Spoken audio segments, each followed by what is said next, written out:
Tiny Mo, Catch a Tiger by the Kukirin G3. Let's ride this thing. We already did the G3 Pro. Go check out that video now, but we're gonna hop on the G3 and ride it.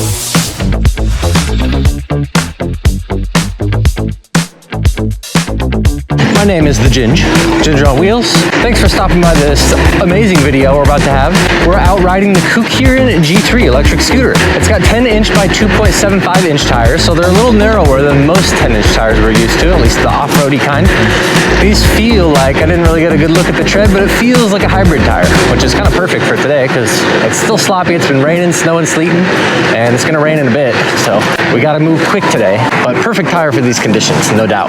Let's do a little top speed test on this hill. We are in sport mode. The scooter has a full charge. It's brand new. Never ridden it before. This is gonna be a little downhill speed test, it looks like. Oh, we're in kilometers per hour. You know what I have to do? I gotta bump this bad boy up 2 miles per hour. Or I guess bump it down. But check this out. It's got a touchscreen display. So you have a light button, a mode button, and a set button. Light, obviously, turns on the headlight, turns it off. Mode button, you can hold that and it turns on and off the cruise control, or you can tap it and it will go into, well, we were in sport mode, now we're in race mode. It's got eco, sport, and race, and then set, that resets your odometer, and also sets it from miles per hour to kilometers or backwards. And if you hold the set button, this little eyeball thing right here goes away, and that is the zero start feature. So you have to push it and then hit the throttle in order to get it to go if that little eyeball isn't on the display. But if you hold the set button, the eyeball shows up, then you can just push the throttle from a stop and you'll go. All right, let's see how fast this thing goes in miles per hour now. At least according to the display. Oh, that actually feels pretty accurate. Definitely faster than 25. This speedometer might be running slow. We'll have to do another video on this thing where we actually test the speed with the GPS draggy chip. That's always fun.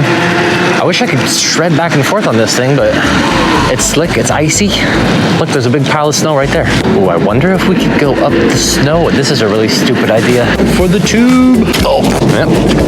They're good tires, but they're not that good. You guys see that video I did a couple years ago in Manchester with the studded tires in the snow? That was so fun. All right, so this scooter is sold by Kukirin, obviously. It is only $750 bucks. This is like a perfect scooter for kids. The deck is a little short for me. Again, in case you're new here, I am 6'1", and I actually lost like 70 pounds, so I think I weigh like 165, 170 right now. It's bad. Stress induced. Oh, we can do stuff like this, no problem. Got a little front tire slippage there. And I don't have to listen to any springs clanging around because check it out.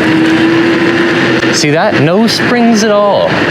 That's because inside the little swing arm there, the bigger part, there is bushings. It's a lot like the Dualtron scooters. Oh, just sending it off-road, okay. I can't tell if it's because I'm lighter or if because this scooter, scooter's lighter too, but you guys remember the Kukirin G4 that I rode? Very uneventful off-road. I didn't really like that thing. Just didn't have a lot of torque. It was all top speed. This thing feels like it's geared for torque though. Honestly, this feels like a dual motor scooter off-road. And I'm a big dude. Imagine if you were a kid. This scooter with the deck size and the wide bars, this is sort of like a stunting scooter. It's little, it reminds me of, what were they called? Oh, the Razor scooters. You guys remember those? Where you can do like flipping the tail around and stuff? I actually got pretty good at that back in the day. But, oh, this is muddy and juicy. Lovely. But anyway, this reminds me of like a Razor scooter for adults. And obviously you can't flip the tail all the way around. Ooh, mud. My favorite. Ah, wrong shoes. I'm wearing definitely the wrong shoes for this. Okay. Yeah, this thing's got some serious torque. Don't ask me how they did it. Maybe it's because the tires are narrow, or maybe they have like the same amount of magnets and they're just tighter wound. A little bit of a wheelie there. Yeah, it is wound for torque, no doubt. This is kind of cool. Oh, I got rocks and mud and grit in the brakes. The brakes, by the way, 140 millimeter cable actuated disc brakes. I let my dad stand on this thing yesterday before we even got a chance to ride it. And his one thing that he noticed was that brake levers are really far away from the bars for someone that might have small hands. Let's check this out. Like, this would be a lot better suited with those little tiny BMX type brake levers, but you have to reach your hand all the way out. And you know, got to concentrate on working the controls too. So short deck and the brake levers stick out really far. But other than that, no instant complaints. I like the wide bars. I don't like that they don't fold though. It's going to be really inconvenient if we decide to go into the store with the scooter because, you know, the bars are wide. We're going to take up more room down the aisle and it's just inconvenient. I really miss the style of bars that they had on the original eMove Cruiser Or the Roadrunner V3 from Voro also has foldable bars, but I like those kind of bars. They get a lot of hate because people like say that they're unsafe or whatever, but just like lock them, you know? Anyway, this thing feels so peppy with the narrower tires. It rides a lot like a smaller scooter that just goes stupid fast. And it's very lightweight too. I don't remember the spec, but I'll put it on the screen now. Even though the bars don't fold to the side, it still wouldn't be that hard to like carry up and down stairs or take out the bus, as long as you got a seat next to you for the extra wide bars. Oh yeah. Ooh, this thing's pretty fun. Okay. 750 bucks? No way. Oh, skidded out the tire. Guess what? There's like a $50 off coupon right now. I checked on their website before I left. And if I have an affiliate code that will give you an extra discount, I'll put that in the description too. And if you like watching my videos and you want to support this type of work, do me a favor, buy the scooter through the link that's also in the description. It's an affiliate link. I get a small kickback from that, and it makes me want to go out and make more videos instead of staying home and modifying my website and optimizing it to run, you know, Google Analytics and all that crap. That's a lot more boring. But so, speaking of my website, if you already have a scooter and you just want to buy some trinkets or goodies, excuse me. Yeah, sorry about that. I shouldn't be on the sidewalk really anyways, but anyway, if you want to buy some goodies for your scooter, you can go to pevoutlet.com. You can get like accessories and bling or replacement parts. That's my website. I ship everything out of there myself. Oh, big ass puddle. Okay, the scooter has got an IP54 water resistance rating / dust rating. So it's immune to light splashes and, you know, light rain. Not to be submerged though, like I kind of just did. Don't tell anybody. We won't tell Kukirin if it does break. Oh, check that out. I didn't notice that earlier. Maybe you saw it in the door. When I hit the brakes, both of the blinkers kind of flash in the front too. You see that? That's pretty cool. Maybe you can't see. Over here. That's kind of cool. We got 3 little headlights in the front.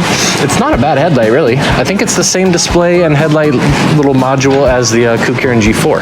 And in case you're wondering, I thought this streamer was just for aesthetics when I unboxed the G4. This is actually a folding strap, so you can fold the bars down really easily. You just push this thing in, and the bars, there's a little knob on the other side you got to pull out, and the bars fold down. And then the streamer goes around the back fender here, so you can pick it up and, you know, lift it up and down stairs or on the bus or whatever. I think I'm actually going to lock this thing up because it's all covered in mud now. The brakes, by the way, I noticed it's got an automatic. Oh my god, super easy to wheelie this thing. No locking, no bike locks over here. Anyway, the brakes. I don't know that it can be adjusted. I didn't read anything about it in the manual. It does have an electronic brake that kicks in when you touch the brake levers. It's very subtle, but I can tell it's there, and you can actually hear it. It kind of goes. But that's a nice addition to the cable actuated brakes. If they didn't have that electronic brake, it'd be a lot more weak sauce. I was just about to lock the scooter to this, thinking it was a bike rack, but like, nope, it was at one point in time. Let's lock it to the mailbox. They generally bolt those down pretty good. Now the only way someone's gonna get my scooter is if they commit a felony and take the mail. All right, here, where's the lock? I, of course, brought my lock from pevoutlet.com. Slide the fingerprint thingy, bing, bang, boom, unlocks. You set up your fingerprint in the app. Love this thing. And we're gonna go around the leg. So we're at the store today because we're gonna buy marshmallows and we're gonna buy popcorn, microwave popcorn, and we're also gonna buy some chocolates because I'm going to Brazil to visit my wife, and she's never had those things. Well, obviously she's had chocolate. She loves chocolate, but I wanted to show her the chocolate we have here. See's Candy, Seattle Delight, deliciousness. All right, there you go. It's all locked. Now just slide the thingy back over the fingerprint reader. Good luck taking the scoot. You got to take off some bolts and stuff. Take the whole thing apart basically to get it out, and I'll be back by then. So to turn it off, we're just gonna hold this button right here. Turns off. Okay, 3 things. I can do this. I've got pretty bad ADD, but that's not that many things. Popcorn, chocolate, and marshmallows. All right, popcorn, chocolate, marshmallows. Popcorn, chocolate, marshmallows. Ooh, that sounds good though, like all 3 together. Marshmallow Peeps. That's not a very representative sample of what marshmallows actually are though. Borderline repulsive. Oh, we gotta get her a Cadbury egg. Come on. I mean, they're right there. We should probably just get some Peeps. Maybe she'll like them. The only one on the face of the earth who likes Peeps. Peeps are one of those things that's good for 1, and then when you have 2, you're done. I passed the popcorn. Yep, walked right by it. Gotta get the most butteriest, delicious kind. Extra butter, movie theater butter, or home style. Does anyone know the real difference between these? Like butter, and extra tasty butter? Like, I don't know, movie theater butter. I never asked where the chocolate was because I'm an idiot. I only had three things. I had one job. All right, 2 Seattle chocolate bars. Oh, no C's candy over here. All right, that's good. Cadbury egg, 2 chocolates, marshmallows, and popcorn. Oh, and the Peeps. All right, mission complete. Only cost $21 for some marshmallows, chocolate, and popcorn. Lord have mercy on my bank account. All right, now gotta access the fingerprint reader. There we go. I don't know where the keys went for this thing. It does have a little keyhole on the side, but I have this like deep-seated fear that one day my fingerprints are not gonna work, and then my scooter will be just trapped, and I'll have to take an Uber. Oh yeah, we're fitting the lock back in the backpack too. You know, this box reminds me, I've got to go to the post office today because there's a guy named Anthony who ordered a whole bunch of stuff from PED Outlet, including the quad piston hydraulic brake set for his Wolf. Cannot forget to ship that out. Number 1 priority behind making this video, because it's going to start raining and I'm leaving for my trip on Thursday. It is now, what is it, Monday. So I'm holding the power button right now. Okay, if you just hold the power button, it takes like 7 seconds to turn on. But if you hold the power button and then let go and then tap it again, it will turn on. So it's like a double tap thing, but also a long hold thing. I don't really know what's going on there. So the suspension on this thing is really darn stiff, I'll tell you. It does not have a lot of plushness to it. It does work though. Makes for a much smoother ride than something like a 9-dot, which costs the same price somehow. Like, big ass question mark there for me. But I'm not asking the questions because I'm okay with that. More scooter, less money. Yes, please. Oh, okay. It runs out of pep pretty quickly. I'm in kilometers per hour again. I pushed the wrong button. I gotta hold the set button. Come on. There we go. Tap the set button to switch between the 2 things. I can't imagine people are gonna be doing that super often. Oh, I turned the throttle off. I'm in walk mode now. I gotta push the mode button. I didn't have to take my glove off. Why did I do that? That's the cruise control, so hold the set button. Yeah, there we go. Now the 0 start is turned on. I guess you can remember that because the eyeball thingy kind of looks like a 0, and that means 0 start. Like, you can push it and the scooter will go from 0 miles per hour. Kickstart is the other option. You gotta kick it a couple times, get the thing up to speed, and then the throttle will work. It's like a safety feature, so you don't accidentally whiskey throttle it into your friend at the stoplight. In the dry, this would be super fun on these little skinny tires. That's not a cop behind me, is it? I hear sirens. Nope. Man, these narrow tires, these things are fun. But honestly, as fun as this thing is, between you and me, I would pay the extra, what is it, 250 bucks and get the Kukirin G2 Master like every time. That thing has extra plush suspension, is much, much more normal deck size, has adjustable bar height and dual motors. I think it's kind of a no-brainer. Like, save up a couple extra weeks of lawn mowing money and get the Kukirin G2 Master. But if you don't need the dual motors, if you're not that extreme, just this one's fine. Plenty of torque, plenty of speed for most people. Oh, we can make it in between this bouldery section because my deck is so narrow. Bang, boom. Oh, just entered Sketchland. Hello, Sketchland. Oh, bumpy suspension. Oh, right into a tree. Okay, cool. Making good. This is terrible. The suspension is not great off-road, gotta say. It'll do it, no doubt. The tires don't have a problem with it. And the torque is there somehow. Everything's just like slick, muddy clay. It's so bumpy. It wasn't bad on the way through here when I was on my way there because I was going a little slower uphill. Now we're going downhill, going faster. I'm more comfortable in the thing. Too bumpy. If you're lighter than me, if you're like 150 pounds, it's going to be even bumpier because you're not going to be able to compress the suspension very much. One of my favorite parts about this scooter, though, let me pull over here and show you real quick. Oh, you're looking at my tits the whole time? You guys fell down. Why didn't you say anything? I'm sorry. That's a testament to how bumpy it was. The GoPro mount was no match. Anyway, let me show you one of my favorite parts about this scooter. Sorry for the runny nose. It's cold. Anyway, check it out. It's like sloped. Most scooters, this thing will either come up at a 45 and then go flat, or it'll just be a 45. And you're supposed to like brace your foot against this thing to kind of triangulate yourself in the scooter so you don't go bouncing off on bumps. Also makes it more stable at high speed. But this thing is actually like curved like the shape of your foot. So you can really push your foot back in there and it's not uncomfortable at all. It feels very natural. It's like a wedge. You can wedge yourself into the scooter better. Come on. Oh, sorry. Landscaping guy's like right over here too. Sorry. Don't mind me, just the G3. If you're new to electric scooters and you're new to extreme sports, like you don't have your motorcycle endorsement, you don't go downhill snowboarding and go over crazy moguls and stuff, and you're just kind of generally a chill person, this scooter scooter is going to be plenty for you. I'll tell you, the giddy up out of the box is pretty good. The scooter's running nominal at 48 volts, so pretty low. I mean, in the grand scheme of things, I guess you have like 3 levels above that as far as voltage. You got your 60 volt, your 72 volt, and your 84 volt. The battery gauge on this thing is not going to be accurate. I'll tell you that right now. It'll still get up to 28 miles per hour though, and this is after like what, 4 or 5 miles of riding. I accidentally reset the odometer when I was poking all the buttons, so I don't really know how far we went on this trip. But oh Jesus! Almost went right into the thingy. It's all slippery with moss. Why are you guys letting me go that fast? Why you do that? I don't know, I'm just an extra sendy kind of guy, I guess. If I had some sort of preload I could get going on the suspension, I think I could make it up over that. Hashtag G2 Master. The bars on this thing are a pretty medium height. They're not too tall, not very low. Yeah, they're perfect for me. Might be a little tall for a teenager. The bars even feel a little wide for me, for like considering how narrow the tires and the deck are. But yeah, it's a fun little zippy toy. How do they do that? 750 bucks? You gotta design, you gotta find manufacturers, you gotta make all these custom parts, you gotta ship it, have the website, maintenance, customer service. How do they do that for $750? But a marshmallow peep and some chocolate cost $20. Did you guys notice my secret bling? We got the matching valve stem covers, matched pretty much perfectly. PEVoutlet.com. I sell those. Got all sorts of different colors, and I even have crown-shaped ones for people that have wolves. Like the Wolf King, got the gold crown valve stem, perfect. You can get gold rotors too. You can get gold titanium rotor screws. Okay, let's do a little slide, come on. These tires do not have a lot of grip when they're locked.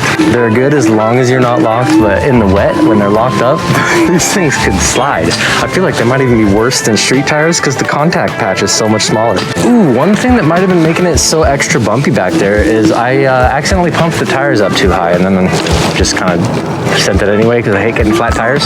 The recommended PSI says maximum 36 cold. So 36 PSI. I pumped mine up to 40 and then just left it. So that might have been making it extra bumpy off-road back there. And it's still kind of like that. Oh, I smell some B-roll. This is perfect.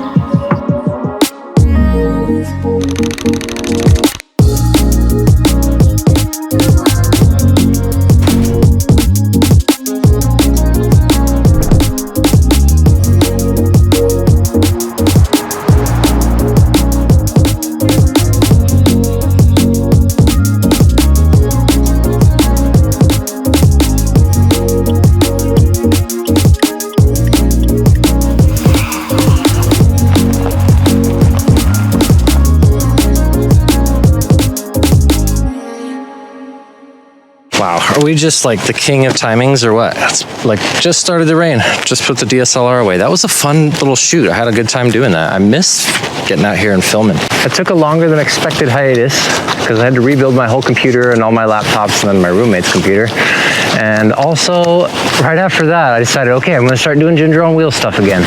And I had this brilliant idea to put an insane amount of lights on the Kukirin G4 Max for my comeback video.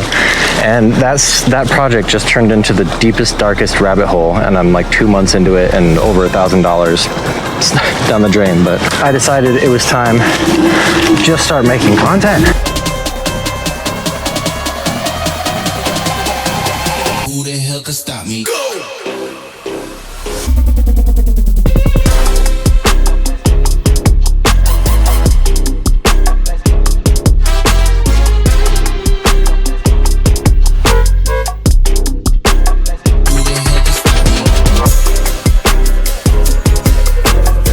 We'll get that G4 Max video out later, but God, this thing is so torquey. I just jumped over a big root uphill.